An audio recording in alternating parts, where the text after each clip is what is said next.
ਅਸਲਾਮ ਵਾਲੇਕਮ ਦੋਸਤੋ। ਬੰਜਾਰੇ ਚੈਨਲ ਦੇ ਵਿੱਚ ਤਾਹਰ ਜੱਟ ਤੁਹਾਨੂੰ ਖੁਸ਼ ਆਮਦੀਦ ਕਹਿੰਦਾ। ਦੋਸਤੋ ਅੱਜ ਤੁਹਾਨੂੰ ਅਸੀਂ ਸੌਂਗਲਾ ਝੁਮਰਾ ਰੋਡ ਤੋਂ ਇੱਕ ਰਸਤਾ ਸਰਗੋਧੇ ਰੋਡ ਵੱਲ ਜਾਂਦਾ ਹੈ, ਸ਼ਾਰਟਕਟ ਰਸਤਾ ਹੈ, ਉਹਦੇ ਬਾਰੇ ਥੋੜ੍ਹੀ ਜਿਹੀ ਇਨਫੋਰਮੇਸ਼ਨ ਦਾਂਗੇ ਤੇ ਉਹਦੇ ਤੇ ਜੋ ਮਸ਼ਹੂਰ ਗਾਉਂ ਨੇ ਜਾਂ ਫੈਕਟਰੀਆਂ ਨੇ ਤੁਹਾਨੂੰ ਨਾਲ ਅਪਡੇਸ਼ਨ ਦਿੰਦੇ ਰਹਾਂਗੇ। ਤੇ ਦੋਸਤੋ ਸਾਡੇ ਨਾਲ ਜੁੜ ਜਾਓ ਤੇ ਤਾਂ ਕਿ ਤੁਹਾਨੂੰ ਫੈਸਲਾਬਾਦ ਦੀ ਸੈਰ ਕਰਵਾਈਏ। ਤੇ ਨੈਕਸਟ ਸਾਡੇ ਚੈਨਲ ਨੂੰ ਸਬਸਕ੍ਰਾਈਬ ਕਰ ਲਿਓ ਤੇ ਮਜ਼ੀਦ ਅੱਛੀ ਵੀਡੀਓ ਲੈ ਕੇ ਤੁਹਾਡੇ ਵਾਸਤੇ ਆਉਂਦੇ ਰਹੀਏ ਤੇ ਤੁਸੀਂ ਵੇਖਦੇ ਰਹੋ। ਤੇ ਵੀਡੀਓ ਪਸੰਦ ਆਏ ਤੇ ਲਾਈਕ ਲਾਜ਼ਮੀ ਕਰ ਦਿਓ ਜੀ। ਬਹੁਤ ਸ਼ੁਕਰੀਆ ਦੋਸਤੋ। ਅਸੀਂ ਆਪਣਾ ਸਫ਼ਰ ਗੱਟੀ ਡਰਾਈਪੋਰਟ ਸਾਂਗਲਾ ਝੁਮਰਾ ਰੋਡ ਤੋਂ ਸ਼ੁਰੂ ਕਰਦੇ ਪਏ ਹਾਂ, ਜਿੱਥੇ ਪਾਰਕੋਟ ਟਰਮੀਨਲ ਜਿੱਥੋਂ ਪੂਰੇ ਪੰਜਾਬ ਨੂੰ ਪੈਟਰੋਲੀਅਮ ਮਸਨੂਆਤ ਸਪਲਾਈ ਹੁੰਦੀਆਂ। ਇਸ ਰੋਡ ਦੇ ਨਾਲ ਹੀ ਰੇਲਵੇ ਲਾਈਨ ਕ੍ਰਾਸ ਕਰਕੇ ਫਾਟਕ ਕ੍ਰਾਸ ਕਰਕੇ ਅਸੀਂ ਕੋਨਾ ਰੋਡ ਤੇ ਚੜ੍ਹ ਗਏ ਹਾਂ। ਇਸ ਰੋਡ ਦੇ ਦੋਵਾਂ ਪਾਸੇ ਲੌਜਿਸਟਿਕ ਕੰਪਨੀਆਂ ਦੇ ਤੁਸੀਂ ਦੇਖ ਸਕਦੇ ਹੋ ਕੰਟੇਨਰਾਂ ਦਾ ਗੋਦਾਮ ਆ ਜਾਂਦੇ ਨੇ। ਤੇ ਇਸ ਤੋਂ 2 ਕਿਲੋਮੀਟਰ ਅੱਗੇ ਜਾ ਕੇ ਕੋਨਾ ਸ਼ਰਕੀ 196 ਰੇਬੇ ਪਿੰਡ ਆ ਜਾਂਦਾ ਹੈ ਤੇ ਖੱਬੇ ਹੱਥ 2 ਕਿਲੋਮੀਟਰ ਦੇ ਫਾਸਲੇ ਤੇ ਕੋਨਾ ਗਰਬੀ ਏ, ਜਿਹਨੂੰ ਮਿਲਤ ਰੋਡ ਦਾ ਰਸਤਾ ਲੱਗਦਾ ਹੈ। ਇਸ ਤੋਂ ਅੱਗੇ ਧਨੋਲਾ ਇੰਡਸਟਰੀਅਲ ਸਟੇਟ ਸ਼ੁਰੂ ਹੋ ਜਾਂਦਾ ਹੈ, ਜਿੱਥੇ ਟੈਕਸਟਾਈਲ ਇੰਡਸਟਰੀ ਦੀਆਂ ਮਸ਼ਹੂਰ ਕੰਪਨੀਆਂ ਨੇ। ਇਹਨਾਂ ਦੇ ਵਿੱਚੋਂ K&M, AZ ਅਪੈਰਲ, ਅਲਮੱਕਾ ਅਪੈਰਲ ਤੇ ਕਲਾਸ਼ ਹੌਜ਼ਰੀ ਮਸ਼ਹੂਰ ਨਾਮ ਨੇ। ਇਸ ਤੋਂ ਅੱਗੇ ਧਨੋਲਾ ਸੇਮ ਦਾ ਨਾਲਾ ਆ ਜਾਂਦਾ, ਜਿਹੜਾ ਸਾਂਗਲੇ ਹਿੱਲ ਤੋਂ ਆ ਰਿਹਾ। ਇਸ ਨਾਲੇ ਤੋਂ ਅੱਗੇ ਜਿੰਨਾ ਵੀ ਫੈਸਲਾਬਾਦ ਦਾ ਇਲਾਕਾ ਹੈ, ਇਸ ਨੂੰ ਚੰਗ ਬਰਾਂਗ ਦਾ ਪਾਣੀ ਸੈਰਾਬ ਕਰਦਾ।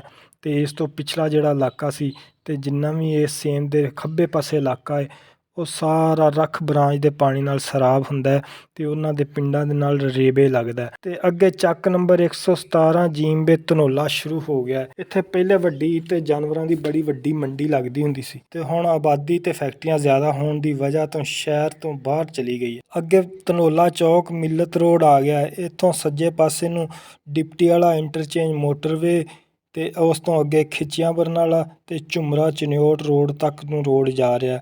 ਇਹ ਵੀ ਮਿਲਤ ਰੋਡ ਹੈ। ਇਸ ਤੋਂ ਖੱਬੇ ਪਾਸੇ ਨੂੰ ਫੈਸਲਾਬਾਦ ਮਿਲਤ ਚੌਕ ਤੇ ਸ਼ੇਖੂਪੁਰਾ ਲਾਹੌਰ ਰੋਡ ਫੈਸਲਾਬਾਦ ਆ ਜਾਂਦਾ। ਹੁਣ ਇੱਥੋਂ ਅਸੀਂ 2 ਕਿਲੋਮੀਟਰ ਖੱਬੇ ਪਾਸੇ ਨੂੰ ਮਿਲਤ ਰੋਡ ਤੇ ਸਫ਼ਰ ਕਰਦੇ ਹੋਏ ਰਾਈਟ ਟਰਨ ਲੈ ਕੇ ਫਿਰ ਅਸੀਂ ਸੇਮ ਤੇ ਚੜ ਜਾਾਂਗੇ।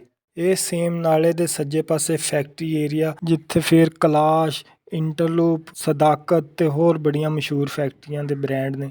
ਤੇ ਖੱਬੇ ਪਾਸੇ ਸਾਰਾ ਏਰੀਆ ਜਿਹੜਾ ਹੈ ਮਿਲਤ ਟਾਊਨ ਦਾ ਇਲਾਕਾ ਹੈ। ਇਸ ਤੋਂ ਅੱਗੇ 2 ਕਿਲੋਮੀਟਰ ਦੇ ਫਾਸਲੇ ਤੇ ਸੱਜੇ ਪਾਸੇ ਨੂੰ ਰੋਡ ਸਮਾਣਾ ਪਿੰਡ ਨੂੰ ਜਾ ਰਿਹਾ ਤੇ ਇਸੇ ਰੋਡ ਤੇ ਮੁਸਲਿਮ ਟਾਊਨ ਵੀ ਹੈ। ਤੇ ਖੱਬੇ ਪਾਸੇ ਨੂੰ ਮੀਆਂ ਜ਼ੁਲਫਕਾਰ ਅਲੀ ਸ਼ਹੀਦ ਰੋਡ ਮੁਸਲਿਮ ਟਾਊਨ ਫੇਜ਼ 1 ਤੇ ਖਿਆਬਾਨ ਗਾਰਡਨ ਤੋਂ ਹੁੰਦਾ ਹੋਇਆ ਲਸਾਨੀ ਪੁਲੀ ਸਰਗੋਧਾ ਤੱਕ ਚਲਾ ਜਾਂਦਾ ਹੈ। ਅੱਗੇ ਹੁਣ ਖੱਬੇ ਪਾਸੇ 120 ਜੀਮਬੇ ਬਾਵਾ ਚੱਕ ਦਾ ਇਲਾਕਾ ਆ ਗਿਆ। ਮੇਰੇ ਖਿਆਲ ਦੇ ਮੁਤਾਬਕ ਇਹ ਵਾਹਦ ਪਿੰਡ ਹੈ, ਜਿਹੜਾ ਸੇਮ ਤੋਂ ਜਨੂਬ ਮਗਰਬ ਪਾਸੇ ਹੋਣ ਦੇ ਬਾਵਜੂਦ ਚੰਗ ਬਰਾਂਜ ਦੇ ਪਾਣੀ ਨਾਲ ਸੈਰਾਬ ਹੁੰਦਾ। ਅੱਗੇ ਅਸੀਂ ਹੁਣ ਸਰਗੋਧੇ ਰੋਡ ਤੇ ਚੜ੍ਹ ਗਏ ਹਾਂ, ਜਿਹੜਾ ਕਿ ਸੱਜੇ ਪਾਸੇ ਨੂੰ ਚਨਿਓਟ, ਲਾਲੀਆਂ ਤੇ ਸਰਗੋਧਾ ਤੇ ਖੱਬੇ ਪਾਸੇ ਨੂੰ ਬੋਲੇ ਦੀ ਝੁੱਗੀ, ਲਾਰੀ ਅੱਡੇ ਨੂੰ ਜਾ ਰਿਹਾ ਹੈ। ਤੇ ਆਹ ਸੇਮ ਅੱਗੇ ਸਰਗੋਧੇ ਰੋਡ ਤੋਂ ਕ੍ਰਾਸ ਕਰਕੇ ਸੱਪ ਵਾਂਗੂ ਵਲ ਖਾਂਦੀ ਹੋਈ ਪੁਆਣਾ ਸ਼ਹਿਰ ਦੇ ਕੋਲੋਂ ਦੀ ਕ੍ਰਾਸ ਕਰਦੀ ਹੋਈ ਅੱਗੇ ਦਰਿਆਏ ਚਨਾਬ 'ਚ ਜਾ ਕੇ ਮਿਲਦੀ ਹੈ। ਦੋਸਤੋ ਇਹ ਸੀ ਸਾਡਾ ਅੱਜ ਦਾ ਵਲੋਗ। ਆਪਣੇ ਹੋਸਟ ਮੇਜ਼ਬਾਨ ਤਾਹਰ ਜੱਟ ਨੂੰ ਇਜਾਜ਼ਤ ਦਿਓ। ਬੰਜਾਰੇ ਚੈਨਲ ਨੂੰ ਸਬਸਕ੍ਰਾਈਬ ਕਰ ਦਿਓ।